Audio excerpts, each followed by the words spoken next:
Hello, नमस्कार दोस्तों। मैं रितु शर्मा आज लाई हूँ आपके लिए गज अष्टमी की कहानी। हमारे हिंदू धर्म में गज अष्टमी के दिन गज पर विराजमान माता लक्ष्मी जी की पूजा की जाती है। तो चलो स्टार्ट करते हैं। एक समय महर्षि श्री वेद व्यास जी हस्तिनापुर पधारे। उनका आगमन सुन महाराज धृतराष्ट्र उनको आदर सहित राजमहल में ले गए। स्वर्ण सिंहासन पर विराजमान कर उनका पूजन किया। श्री व्यास जी ने माता कुंती तथा गांधारी ने हाथ जोड़कर प्रश्न किया, हे महामुनि, आप त्रिकालदर्शी हैं, अतः आपसे हमारी प्रार्थना है कि आप हमको कोई ऐसी सरल विधि, व्रत तथा पूजन बताएं जिससे हमारा राज्य लक्ष्मी, सुख संपत्ति, पुत्र पुत्रादि व परिवार सुखी रहे।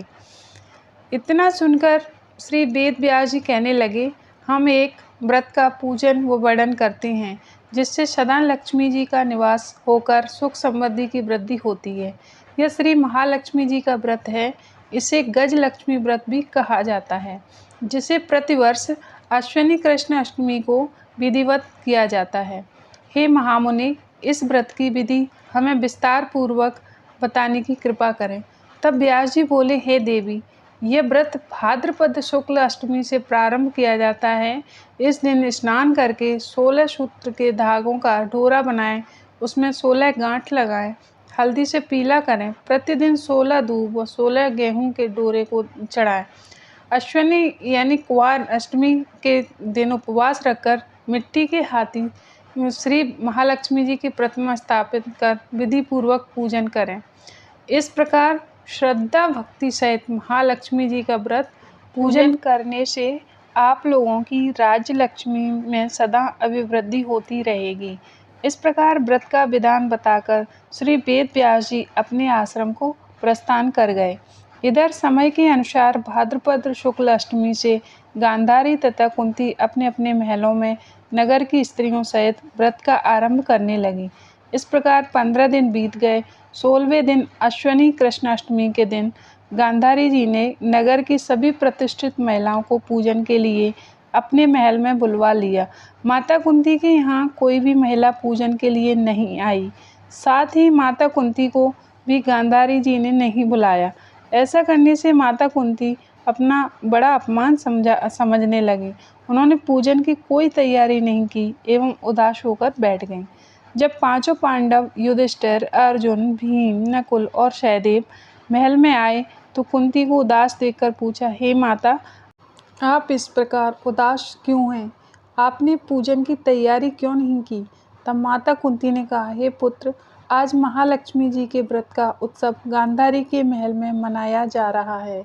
उन्होंने नगर की समस्त महिलाओं को बुला लिया है और उसके 100 पुत्रों ने मिट्टी का एक विशाल हाथी बनाया, जिस कारण सभी महिलाएं उस बड़े हाथी की पूजा करने के लिए गांधारी के यहाँ चली गई हैं, लेकिन मेरे यहाँ कोई नहीं आई।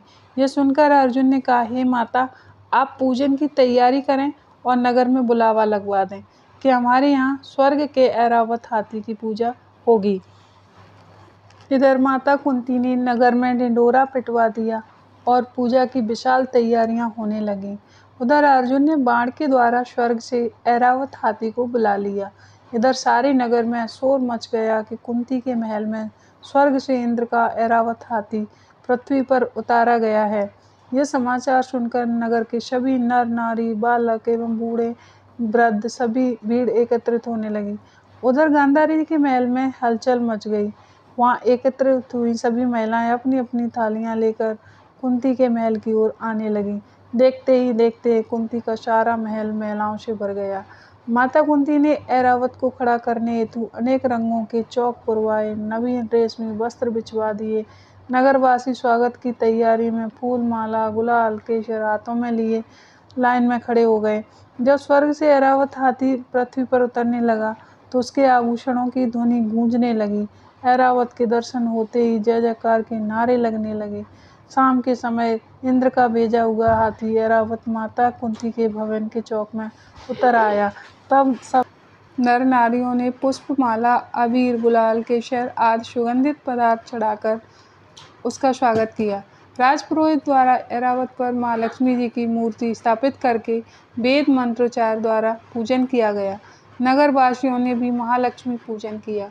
फिर अनेक प्रकार के पकवान लेकर ऐरावत को खिलाए गए और यमुना का जल पिलाया गया। राजपुरोहितों द्वारा वाचन करके महिलाओं द्वारा महालक्ष्मी का पूजन कराया गया। 16 गांठों वाला डोरा लक्ष्मी जी को चढ़ाकर अपने अपने हाथों में बांध लिया। ब्राह्मणों को भोजन करा दक्षिणा के रूप में स्वर्ण आभूषण वस्त्र आदि दिए गए। तत्पश्चात महिलाओं ने मिलकर मधुर संगीत के साथ भजन कीर्तन कर संपूर्ण रात्रि महालक्ष्मी जी व्रत का जागरण किया। दूसरे दिन प्रातः काल पुरोहित द्वारा वेद मंत्रोच्चारण के साथ जलाशय में लक्ष्मी जी की मूर्ति का विसर्जन किया गया। फिर ऐरावत को विदा कर इंद्रलोक के लिए भेज दिया गया।